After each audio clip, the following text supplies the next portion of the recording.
Okay, magandang gabi sa ating lahat. So, from Tuesdays, Thursdays, and Saturdays, may pamana program over Snacks Radio. Okay, so bago ang pagbati, tayo ay mananalangin muna. Panginoong Diyos, maraming salamat sa iyong kabutihan, sa iyong katapatan, at pagiging ama sa amin. Kaming mga anak mo, Panginoong Diyos, ay nagpapasalamat sa lahat ng bagay na kaloob at ginagawa at gagawin para sa amin, Panginoong Diyos. Gaya ng aming napipintong birthday celebration ng aming head pastor na si Pastor Nelson Ferrer at ang aming 20th anniversary sa aming church. Ito'y yung ginawa para sa amin, Panginoong Diyos, pinagkaloob para sa amin. Marami pong salamat. We pray that you will bless this program during Tuesdays, Thursdays, and Saturdays, and all the programs of the Lord Jesus Christ Lifeline Church. Father God, for your glory, we implore our yearnings. In Jesus' name we pray. Amen. Amen. Magandang gabi po sa ating lahat, lalong-lalo po sa ating pong head pastor, Pastor Nelson Serrano Ferrer, and his wife po, si Sister Elisa, supportive wife niya po, at si Pastora Moraya at kay Judah. Magandang gabi rin po kay Pastor J.R. Carizal at sa kanyang supportive wife din na si Sister Emily at sa kanila pong dalawang anak, kay Jael at Jeriel. Magandang gabi rin po kay Pastor Jonathan Pasion Agudon, kay Pastor Jess Fuente Blanca at Pastor Mac John Salvador. Magandang gabi rin po kay Pastor Brian Agustin at kay Sister Arlene at sa kanila pong mga anak, kay Pastor Israel Galvez at sa kanyang may bahay na si Sister Loresa at sa kanila pong mga anak, sila Isaiah, Ruth, and Isaac. Ayan. At syempre po sa ating mga matatapat na manggagawa po ng ating church, kila Sister Marie, Sister Maribel Asuncion Punsalan, kay Brother Joe, kila Jacob na mga anak po nila, kay Jones, kay Lika at kay Joel. Magandang gabi rin po kay Sister Jenny Dumangas at kay Brother Elmo at sa kanila pong mga anak, kay Christian, kay Zaira at sa pamangkin nilang si Desiree. Ayan. Magandang gabi rin po kay Sister Alma Munar Torres, kay Brother Froilan at kay Bethel. Sino pa ba? Magandang gabi rin kay Sister Gloria Gambala. Alipit Gambala. Tama? At sa kanya pong dalawang dalaga na mga anak, kay Sandy at Jairil. At syempre po kay Sister Raquel Mendita, magandang gabi po sa inyo. At kay Sister Geraldine Gaimen. Ayan, no? So, isa rin pong matapat na broadcaster. At kay Sister Maribel Ventura Punsalan, kay Brother Joey, gayon din po sa kanilang mga anak, kay Kitkit, kay Jillian, at kay Joshua. Magandang gabi rin kay Sister Eden Diwag at kay Brother Melchor at sa kanila po mga anak, kay Brother Clarence and Jairo. Ayan. So, sa mga nakalimutan ko, magandang gabi po. I-greet, magandang gabi pa rin po sa inyo at sa lahat ng mga nakikinig, magandang gabi po. Kung hindi tayo nagkakamali, si Pastor Nick pa rin ang station manager ng Snacks Radio. And we also include to greet the technicians na kinausap ni Pastor Nelson last time, mga visually impaired yata ang mga ito na kasalukuyang nag-aaral sa Bartimeo's Bartimeo's School. So, yun. Hindi ko alam kung ano yung eksaktong pangalan nila ngayon. Pero natitiyak ko na may salitang Bartimeus na isang Bible character na nakatanggap ng healing ng pagkabulag mula kay Kwan ng mula sa ating Panginoong Hesukristo, no? Bartimaeus. So, yun. Sino pa ba ang nakalimutan? Yung mga taga-La Trinidad na mga kapatid natin. Oo. So, ang ating pag-uusapan ngayon ay a call that need to be responded, no? So, this week, Responded to be responded kasi. ito. Hindi na uulitin yung to. A call to be responded. Okay, so this week, ang ating head pastor ay nanawagan sa pagkakaisa talaga para magkaroon tayo ng victorious and successful birthday celebration ng kanyang kaarawan at anniversary. Yun nga. Grand celebration natin para sa ating church and para sa kanyang kaarawan. Praise the Lord for these things, no, na mangyayari para magbuklod-buklod ang mga mananampalataya from different places. Luzon wide, no, from Pampanga, from other places. Yung isa nga manggagaling yata sa Indonesia. Sister Joy Lausa, no. Pero taga Baguio ang ating kapatid na Sister Joy. Okay, so we repeat, a call to be responded. So yun, no. Ang sabi ng Galatians 6:9. Galatians 6:9. And let us not grow weary of doing good, for in due season we will reap, if we do not give up. So, in doing what is right, let us not get tired of doing it, for at the proper time, we will reap A reward or our crown from God, no? So, yun. Last Wednesday, talaga namang sorry to be honest kasi kamuntik na nakaligtaan namin, pastor, ang presentation ng mga VI, no? Pero yun nga, dahil may panawagan last Sunday na if possible may presentation ang mga visually impaired. So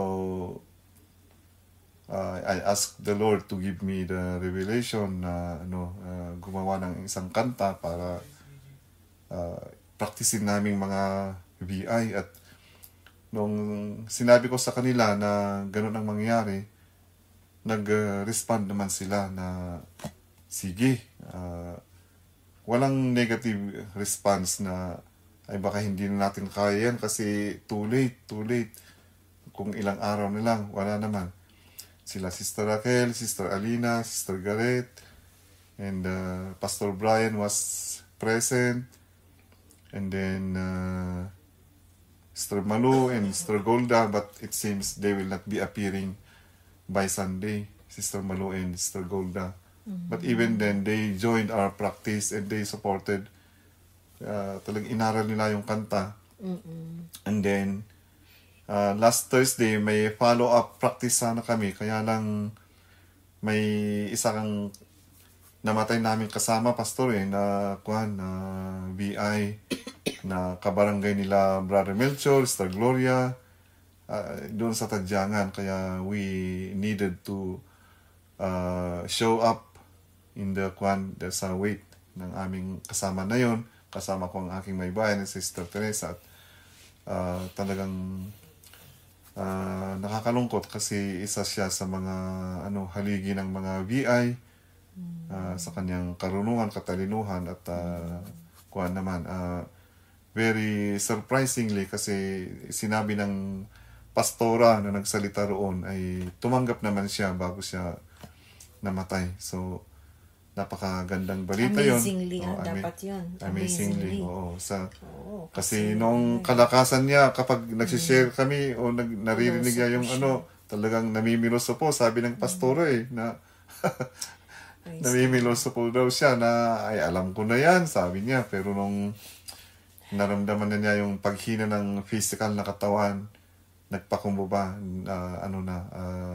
nag-stoop down, and then sabi naman ng pastora na tumanggap sa ating Panginoong Hesukristo bilang Lord and Savior. So, praise the Lord for that, no? Napakaganda na may call na kanyang sinagot yung kapatid naming, yung kasama naming blind na namatay, na nag-pass away. So, yung call ng pastora, sinagot ng ating kasamahan na yun.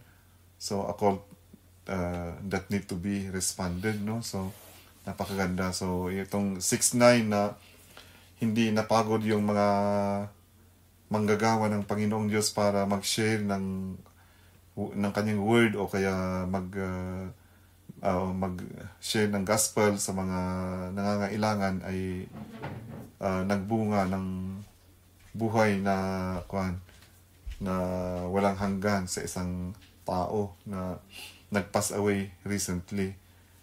And then last Wednesday balikan ko na naman na si Sister Jenny, sabi niya mag-dilinis daw sila ni Sister Marie sa church, no? Kasi darating sila Pastor Jess and company para meron silang tulugan at may mga kumot na magagamit, no? At yung kwarto na pagtitirhan ay gagawing presentable talaga for Christians, for our fellow Christians from Tarlac, no?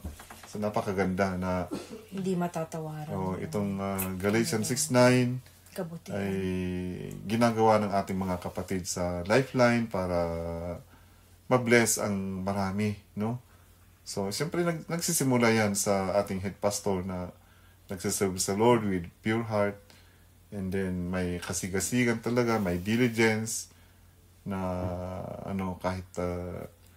kahit very minimal ang na nare-receive niya minsan, pero nandoon yung kagalakan para mag-serve sa Lord at yung maganda na yung nag-sharing din kami nung Monday morning na sinabi niya yung kanyang karanasan tungkol sa paggalaw ng Lord para sa kanyang pinansyal na pangangailangan, at yun din ang kanyang ibinahagi kina Pastor Jess at Pastor Mark June. So Galatians 6:9 applies to these things, and we as believers will not get tired of doing what is good, for at the proper time we will reap our share from God, no? So yun. Sabi din sa Exodus chapter 23 verse 5, ito rin ay yung pagiging good Samaritan, no? Oo. Pagiging good Samaritan ng isang tao, no? So pagiging good Christian or a good Samaritan. If you see the donkey of one who hates you lying down under its burden, you shall refrain from leaving him with it. You shall rescue it with him. Yeah. So kung nakita natin ang isang donkey o kaya isang kabayo ng kapwa na natumba dahil sa kanyang dahil sa bigat ng dinadala, no? Mga karga-karga, kasi ginagamit yan sa pag-transport ng mga goods sa Middle East. Sa atin din, either cow o carabao or horse, no? Ang maghihila ng cart na loaded with things na itatransport. So kapag natumba raw ang alaga na yon ng isang tao na hindi natin kabati, huwag nating iwanan, kundi tulungan para ibangon yung kanyang alaga para magpatuloy sa paglalakbay, no? So hindi ko inaano yung enemy na narito, kundi yung pagtulong ang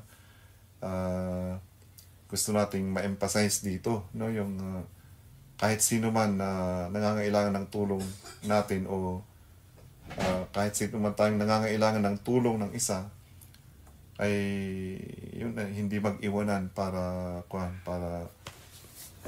magiging burdensome pa yung isang tao, kundi ating alalayan para magpatuloy sa kanyang paglalakbay, no? So spiritually man o kaya sa literal na kalagayan, ito'y gagawin ng isang mananampalataya. Gaya ng aming anak noon, si Luke, talagang nag-cramps ang kanyang paa at dagli-dagli na may huminto na sasakyan para siya i-rescue. At yun pala ay isang doktor pa yan. Doktor, no? Isang physician. Yung huminto para siya ay alalayan. So, hindi man born again yung doktor na yun, pero naging good Samaritan sa aming anak, no? So, napakaganda na pagiging good Samaritan o pagiging responsive Christian ay gagawin natin alang-alang sa word na ating naririnig o pinapag-aralan o nababasa. So, for the glory of God, gawin natin ito, no? And then, isa pa sa verse 8 of the same chapter, And you shall take no bribe, for a bribe blinds the clear-sighted and subverts the cause of those who are in the right. So, balikan ng konti ang ating election, no, na may mga candidates na nanalo kahit walang in-spend na pera para ibigay na suhol sa mga voters. Pero may mga ano din talaga na nanindigan na naging yung kanilang good governance na stand ang kanilang presenta para mahikayat ang tao na ipagpatuloy ang suporta para sa kanila, no? So they need not give 500 peso bills or 1K bills para bilhin ang mga botante, kundi lang, nagsalita sila according to their honest platforms, and they won the election, no? Pero hindi rin may kakaila talaga na may mga candidates na nanalo dahil may malawakang vote buying, no? Parehas na rin yan sa bribery, pagsuhol sa mga tao para sila isulat o kaya anong tawag doon sa pag natin sa election? Sinishade? Yung para i-shade pagpili na rin yun. Pagpili o para i-shade yung kanilang names, no? So, yun talaga. Dahil nabubulag ang mga voters, nagiging blind na rin ang justice, nagiging blind na rin ang mga nanunungkulan dahil nga binili nila yung yung votes, no?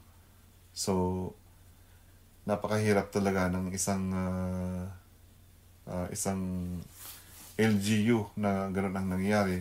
It cannot function properly kasi nanalo nga sila sa ganong paraan. So mahirap mag-correct ng isang failure o kaya kapalpakan sa gobyerno. So magiging blind ang mga nanunungkulan at sa mga constituents. So we should avoid this bribery act, no, according to the word of God.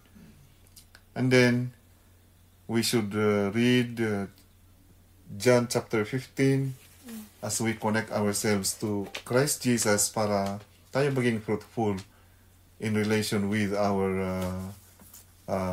imminent big event, no, on Sunday, na panawagan nga ng ating head pastor ay magkaisa o magtulungan kung ano ang kayang gagawin, kung ano ang kayang ibigay. Let us be generous, and then God will supply in return our needs, no? So in order to be fruitful, we need to be attached to our God the Father through our Savior Christ Jesus, His Son. So kindly read John chapter 15 verses 1 to 5.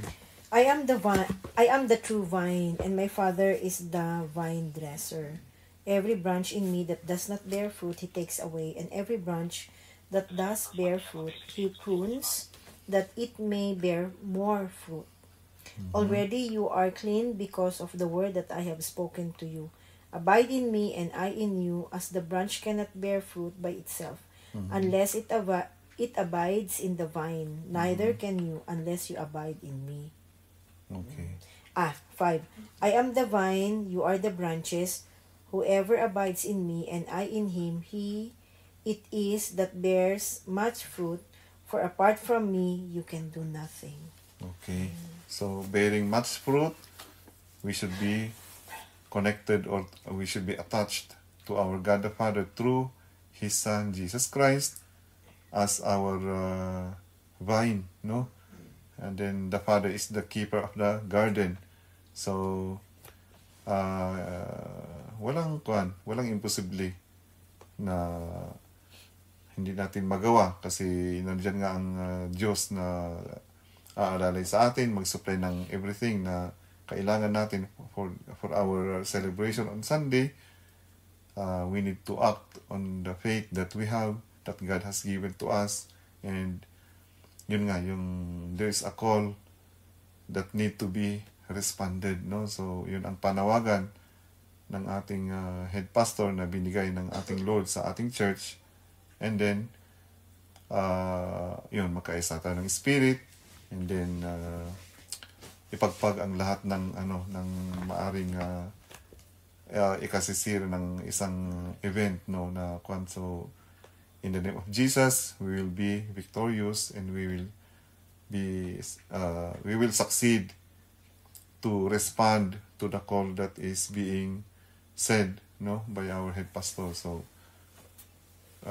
could you now say the closing prayer, my dear? Yes, Lord. Salamat po, Panginoon, sa iyong mga salita na amin pong narinig. Tulungan mo nga po kami na may apply po ang mga ito sa aming mga pang-araw-araw na buhay. At patuloy, Lord, amin pong pinapanalangin, O God, ang success po ng aming anniversary at ang birthday celebration po ng aming pastor. Yes, para O po God. sa iyong kapurihan. Maraming pong salamat. In Jesus' name, Amen. Amen. Amen.